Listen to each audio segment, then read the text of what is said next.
रूस और यूक्रेन युद्ध पिछले लगभग 3.5 साल से जारी है। अमेरिका के राष्ट्रपति ट्रंप इसको खत्म करवाने के लिए लगातार कोशिश कर रहे हैं, लेकिन उसके बाद भी ज्यादा कोई सफलता मिलती हुई नजर नहीं आ रही है। अब इसी बीच तुर्की के राष्ट्रपति एर्दोगान ने इस युद्ध को समाप्त करने के लिए की जा रही वार्ताओं में मदद करने की पेशकश की है। गौरतलब है कि अमेरिका की तरफ से दिए गए शांति प्रस्ताव पर इस समय जिनेवा में यूक्रेन और यूएस अधिकारियों के बीच बातचीत हो रही है। तुर्की के राष्ट्रपति और पुतिन के बीच हुई बातचीत की जानकारी क्रेमलिन ने बयान जारी करके दी। बता दें, क्रेमलिन ने कहा कि राष्ट्रपति पुतिन और राष्ट्रपति एर्दोगान के बीच में फोन पर बातचीत हुई है। इस दौरान तुर्की राष्ट्रपति ने वार्ता प्रक्रिया को हर संभव सहायता प्रदान करने के अपने इरादे और शांति के लिए इस्तांबुल में मंच प्रदान कराने की अपनी तत्परता को व्यक्त किया।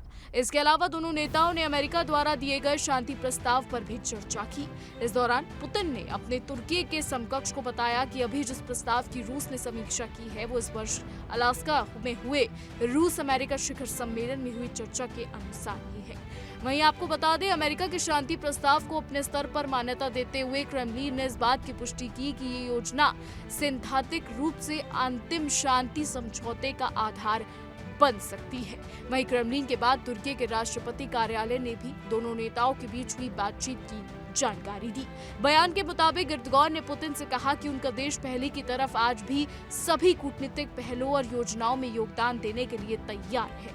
वो ऐसी जिम्मेदारी निभाने के लिए भी तैयार है। गौरतलब है कि रूस और यूक्रेन के बीच युद्ध शुरू होने के बाद सबसे पहले तुर्की में ही शांति वार्ता शुरू हुई थी। हालांकि उस समय पर रूस शांति वार्ता के लिए तैयार था, क्योंकि वो जमीन का एक हिस्सा जीत चुका था। यूक्रेन ने अमेरिका के भरोसे में आकर वो प्रस्ताव ठुकरा दिया था। अभी तक कई बार तुर्की में इस पर वार्ता हो चुकी है, लेकिन कोई खास प्रगति नहीं हुई है।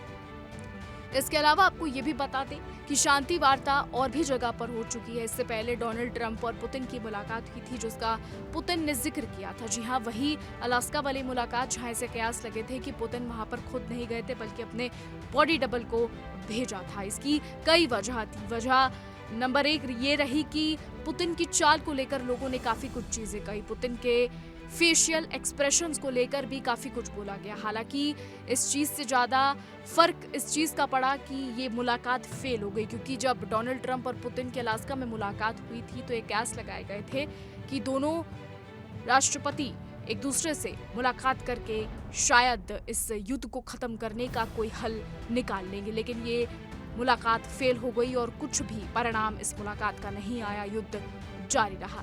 इसके बाद अब जब तुर्की और पुतिन के बीच में, जी हाँ, जब तुर्की और रूस के राष्ट्रपतियों के बीच में बातचीत हुई है और तुर्की ने शांति प्रस्ताव को लेकर काफी कुछ कहा है, तो अब ये फिर से कयास लग रहे हैं कि शायद राष्ट्रपति पुतिन कुछ सोचेंगे। और अगर बात करें उस प्रस्ताव की जो डोनाल्ड ट्रंप ने दिया है, तो उसमें से भी यूक्रेन के लिए ये काफी मुसीबत खड़ी कर सकता है, क्योंकि उसमें कुछ ऐसी चीजें हैं जो यूक्रेन के पक्ष से बाहर है। फिर चाहे वो नेटो से बाहर होना हो, अपनी सेना को आधा करना हो और वो क्षेत्र पुतिन को सौंपना हो, जिसके लिए यूक्रेन बरसों से लड़ता आया है, जिसको लेकर युद्ध जारी है। उसमें वो सब चीजें हैं जो पुतिन के पाले में ज्यादा आती हैं। पुतिन उस प्रस्ताव से ज्यादा जो है खुश नजर आ रहे हैं। तो अब ये देखना होगा कि जेलेंस्की इस प्रस्ताव को किस तरीके से लेते हैं। क्या जेलेंस्की इस प्रस्ताव को मान जाते हैं? क्या वो पुतिन की बात मानते हैं? और अगर नहीं मानते तो इसका खामियाजा जेलेंस्की को किस तरीके से भुगतना होगा, ये आने वाले समय में पता लगेगा। अगर जेलेंस्की बात नहीं मानेंगे तो पुतिन क्या करेंगे, डोनाल्ड ट्रंप क्या करेंगे, डोनाल्ड ट्रंप आगे इस तरीके को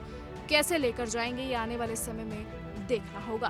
फिलहाल हमारी आज की रिपोर्ट में बस इतना ही। आपकी क्या राय है इस पर कमेंट के जरिए जरूर बताइएगा। और ऐसी ही देश और दुनिया की तमाम बड़ी खबरें जानने के लिए देखते रहिए इंडिया डेली।